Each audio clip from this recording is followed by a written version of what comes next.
Magandang araw mga bata! Ang ating pag-aaralan ngayon ay ang mga paraan kung paano nga bang magse-separate ng mixture.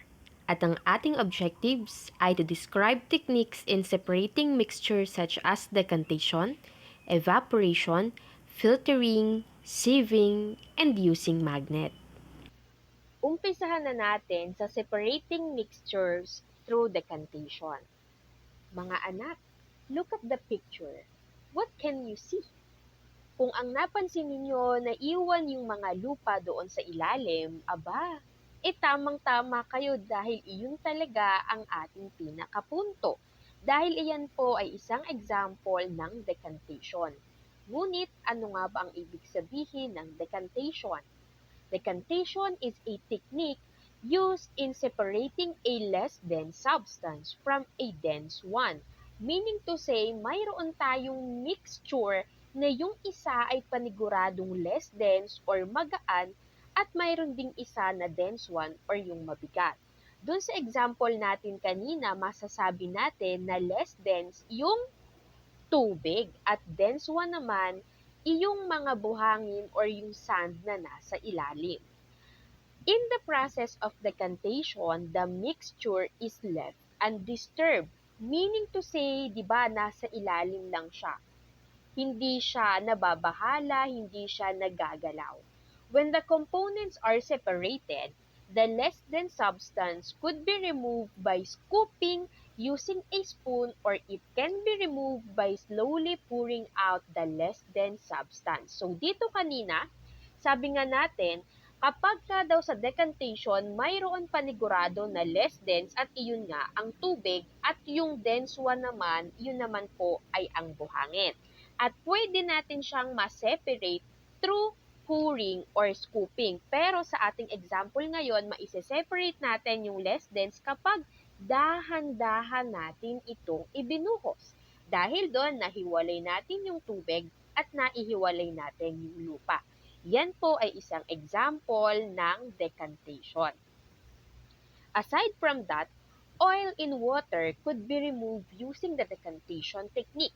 Tulad ng sabi natin kanina, kahit paghaluin natin yung oil at yung water, after ilang minutes, panigurado may magsesettle sa ilalim. Okay? So, yung less dense nasa ibabaw at yung dense one nasa ilalim. Pwede natin siyang ma-separate by scooping or by pouring. So, dito, pwede natin ulit dahan-dahan na ibuhos at dahil doon maiihiwalay natin yung mantika doon sa may tubig. Ito pa po ang isang example. The fats that float in your sinigang could be removed by decantation or scooping. Diba kapag ka nagluluto ang inyong mga parents, kung mapapansin ninyo, mayroon silang sinasandok doon sa ibabaw yung mga taba na lumulutang-lutang. Meaning to say, yung mga taba na yon ay matatawag natin na less dense at yung naiwan sa ilalim, iyon po ang dense one at pwede natin siyang ma-separate by scooping using a spoon or pwede rin tayong gumamit ng sandok para mas mabilis. So, iyon po yung decantation. Again, kay decantation, mayroong less dense at dense one na kung saan pwede natin silang mapaghiwalay through scooping or by pouring the dense one. Next naman natin ay ang separating mixtures through evaporation. So mga anak, analyze the picture below. Ano naman kaya ang masasabi ninyo sa picture na ito? Diba kung mapapansin ninyo, may isang babae na nagsasampay siya. Paano kaya nasabi na ang process na ito ay nag-a-undergo ng evaporation? Any idea? Okay, kung ang nasa isip mo, syempre kapag magsasampay tayo nung una basa siya, pero after ilang hours, natutuyo siya. Nice try mga anak. So yan po ay nag-undergo sa process ng evaporation. When we say evaporation, it is a process of separating mixtures which involves heating the solution until the solvent evaporates, leaving behind the solid residue. Meaning to say, kay evaporation, mayroon tayong pinaghihiwalay at kailangan natin ng heat or ng init para sila ay maghiwalay. So sabi pa rito, heat being the main component in this process separates the mixtures of solid from a liquid. As liquid goes in the air in the form of gas when heated, changing liquid to gas as an example of physical change. So tandaan ninyo, kay evaporation, kailangan natin ng heat para sila ay mapaghiwalay. Tulad kanina, balikan natin yung sinampay kanina. Nung una siya ay basa. Pero nung siya ay nailagay na sa ilalim ng araw, may presence na ng heat, unti-unti yung liquid ay nag-e-evaporate at nagiging gas. So yung process na yon, tinatawag natin siyang evaporation. Bukod pa ron, ito pa ang ilang examples ng evaporation. The first one, boiling water. Kung mapapansin ninyo yung mga magulang ninyo kapag sila ay nagpapakulo ng tubig at kapag ito ay kumulo na, pinapatay na agad nila ito. Bakit? Dahil may posibilidad na matuyo yung tubig na kanilang pinapainit dahil may presence pa ng heat, meaning to say, pwede pa siyang mag-evaporate. Kaya kung mapapansin ninyo kapag nagluluto ng sinabawan, kapag may iniinit na tubig, masyado yung pag-usok, 'di ba? Yung pagkulo. Kasi unti-unti nag-e-evaporate na at kapag hindi nyo agad napatay yung apoy, may posibilidad na matuyo na. Baka magtaka pa kayo kung saan napunta yung tubig dahil nag-undergo na po siya ng evaporation. And then yung pangalawa, tulad nga ng sabi natin kanina, yung pagpapatuyo nga po ng mga damit. Kaya kung mapapansin ninyo kapag ka naulan, di ba? Nagtataka kayo kung ba't hindi matuyo-tuyo yung mga damit ninyo, umuulan. Dahil nga po walang presence ni heat, kaya si liquid ay hindi po siya makapag-evaporate. Tapos, yung hiling example natin, drying of wet roads after heavy rain. After ng ulan, of course, yung ating mga daan, basang-basa sila, di ba?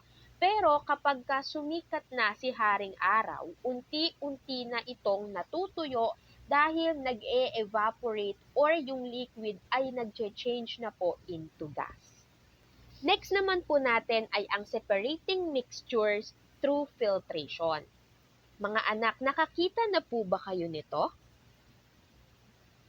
Iyan po ay tinatawag nating filter paper. Ang filter paper po ay kailangan natin sa process na filtration. Dahil ano nga ba ang filtration? In filtration, solid and liquid components can be separated with the use of filter paper or filter cloth as a medium in which liquid passes through a filter paper, leaving insoluble solid material in the medium. Meaning to say, dito kay filtration ay mayroon po tayong tinatawag na insoluble solid or ito yung mga bagay na hindi siya natutunaw. At kapag ka hindi siya natutunaw, of course, maiiwan siya doon sa filter paper. So, saan nga ba natin na-apply ang filtration? A common example that uses cloth or filter paper is when brewing coffee in the morning. Siguro hindi kayo nakakapansin ng ganito kasi pinagtitimpla na lang kayo ng mga parents ninyo. Pero may ilang mga bata na marahil nagtitimpla at nakikita nila kung ano ba yon, kung ano ba yung purpose nung filter paper na yon. Yun yung para masala yung mga insoluble solid para kapag uminom ka ng kape, hindi mo siya mahihigo. No? Katulad nung sa mga tea. Kapag napapansin ninyo, di ba, mayroong sinasawsaw doon sa tea bag. Ibig sabihin, example po siya ng filtration. Aside from that, kung mapapansin ninyo yung mga banyo ninyo, yung mga gripo ninyo, ay mayroong nakasahod na filter cloth or kung wala naman pwedeng tela. Ang pinakadahilan doon ay para masala yung mga kalawang para hindi masama sa inyong panligo or panghugas ng inyong mga plato. So again, sa filtration po, gumagamit tayo ng filter paper or ng filter cloth. Next naman po ay ang separating mixtures through sieving. So nakakita na po ba kayo nito? Okay, yan po ay tinatawag nating sifter or strainer na ito'y ginagamit natin sa process ng sieving. Our lesson this morning deals with separating of dry mixtures through sifting or sieving. Dry mixtures can be separated through sifting or sieving. Sifting is defined as to pass through a sorting device like a screen to sort, separate the coarse from the fine particle, or to break up lumps as of flour. Kung mapapansin ninyo, mayroon sinasala yung inyong mga magulang at gumagamit sila ng salaan. Yung iba naman, gumagamit sila kapag doon gumagawa ng bahay. Kung mapapansin ninyo, mayroon silang malaking screen dahil gusto ng mga construction worker na mapili nila yung mga pinong-pino at maalis nila yung mga malalaking bato doon sa kanilang buhangin. Yun po ay isang example ng sieving. Sieving is separating bigger dry mixtures such as sand and gravel. Sifting or sieving is another technique of separating mixture.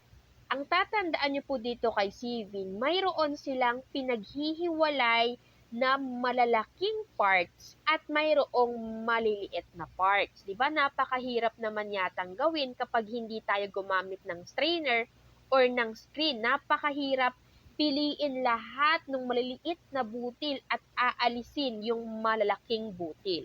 Kaya ito po ay tinatawag natin na sieving or sifting. Ito pa po ang another example.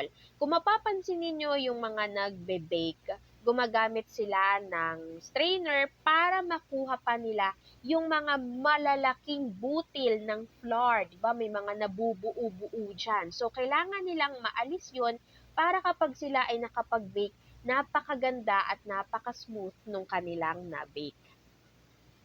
And last one, we have separating mixtures using magnet. Components of mixtures can be separated in many ways. The method that is being used usually depends on the type of mixture. Metal and non-metal objects can be separated by using a magnet.